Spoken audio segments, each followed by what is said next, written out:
Would you commit right now into this town hall and even to a national audience to making every member of Congress subject to the provision of this bill for its entirety? The health care reform bill that the president is proposing is about as un-American as it gets because it's leading our country toward socialism. We want the government out of our business now. Clearly, the president is not yet connected with some of the folks attending Steny Hoyer's town hall in Maryland last night. Perhaps that is part of the reason why we're hearing about a strategy shift coming from the White House. It's the new strategy from President Obama in the White House. Top Line starts right now.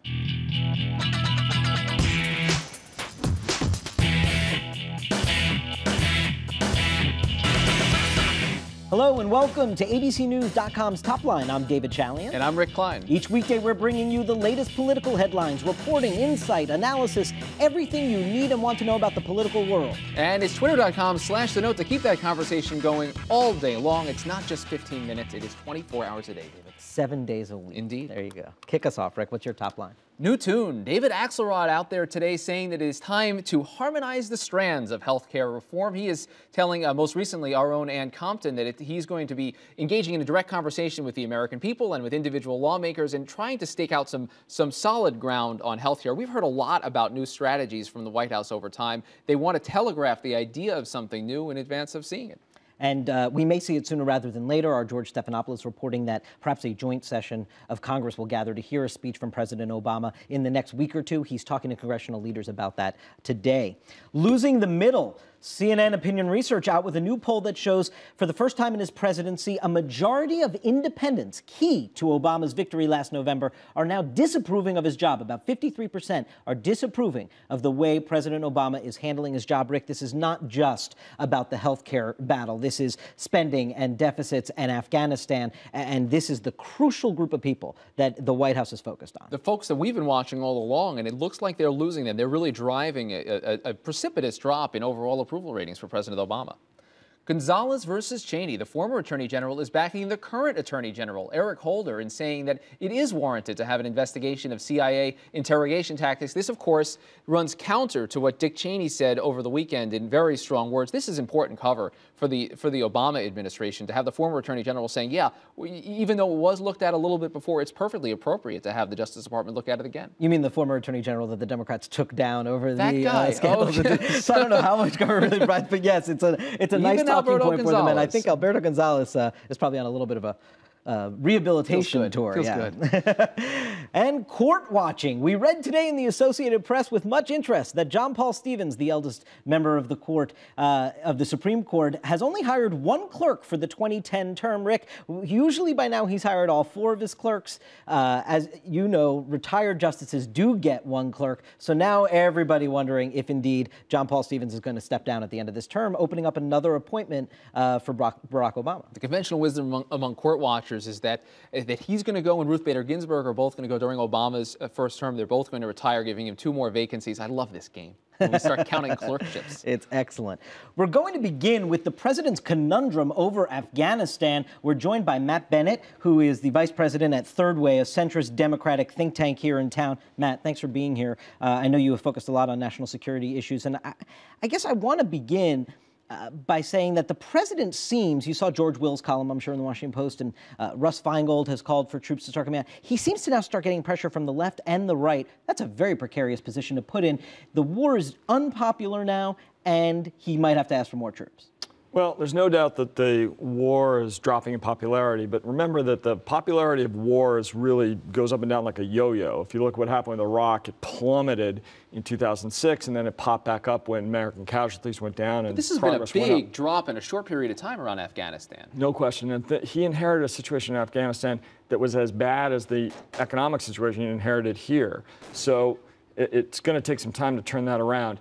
In terms of the criticism from right and left, we've been watching that with some concern. So far, it's manageable. The people on the left that are criticizing, at least those in Congress, are not the leadership. They're not the people in the key chairmanships. And on the right, George Will has always been something of a gadfly. There's no evidence that John McCain or other Republican leaders are going to go this direction. But leadership hasn't necessarily been leaders on criticizing war efforts. And we didn't see the Democratic leadership taking the effort to take on George Bush on Iraq the way we first saw folks like Russ Feingold and others. It took a while for Harry Reid, Barack Obama, Hillary Clinton to come around to that kind of position. So they're not always the leading indicator. Just to give folks an idea of the numbers we're talking about, take a look at the latest CNN opinion research poll. Our own poll at ABC News Washington Post showed something similar, but 57% now oppose the war in Afghanistan. What does Barack Obama have to do to get the country back on his side? Because this effort's not going away in Afghanistan. No, it's not. And look, I think he's taken a bunch of the steps he needs to take, and there's going to be more to follow. What he had to do was show a clean break with Bush, and he did that. He put in his own commander. And then the second thing he had to do was demand real metrics. He had to ask for, progress reports that meant something to people, and he's done that as well. He's probably going to have to send some more troops, and there's no question he's going to need a diplomatic surge. He's going to need more aid. He's going to have to show that things are getting better there. It's going to take some time, and my old boss, Wes Clark, had a metaphor. It was like an aircraft taking off an aircraft carrier. It goes up, and then it dips, and then it eventually takes off. We're in the dip right now, and everyone's hoping that we take off. How does he reframe the discussion around Afghanistan without sounding like George W. Bush? I mean, this was a man who was elected to end the war in Iraq, and he's going to be escalating the war in Afghanistan in the name of the war on terror. Well, the key difference, of course, is that Bush was wrong. The front line in the war on terror was never Iraq, and everyone who looked at it carefully eventually came to understand that. And the whole reason for the war was based on false premises, which we now know. Afghanistan was not based on false premises. It was indeed the place where the 9/11 attacks were launched. So Americans have a feel for that. They understand that there is real danger in Afghanistan that Americans are confronting. The problems are escalating. American casualties are going up. So there's obviously going to be some fall off in public opinion. But when things start to turn, if they do, public opinion will come back up. But is Afghanistan the front line on the war on terror right now, or is Pakistan? Well, that's a good question, and there really is no border between the two, so they're really just one place. It is likely that al-Qaeda's leadership is actually physically in Pakistan, but the two struggles are very linked. I want to get your thoughts briefly on health care. We're getting signals from the White House that the public option may be off of their list of demands as it gets outlined by the president. Is that something that is going to move the ball? Are we going to get centrist Democrats as well as Republicans on board if the public option isn't there, or are they negotiating with themselves?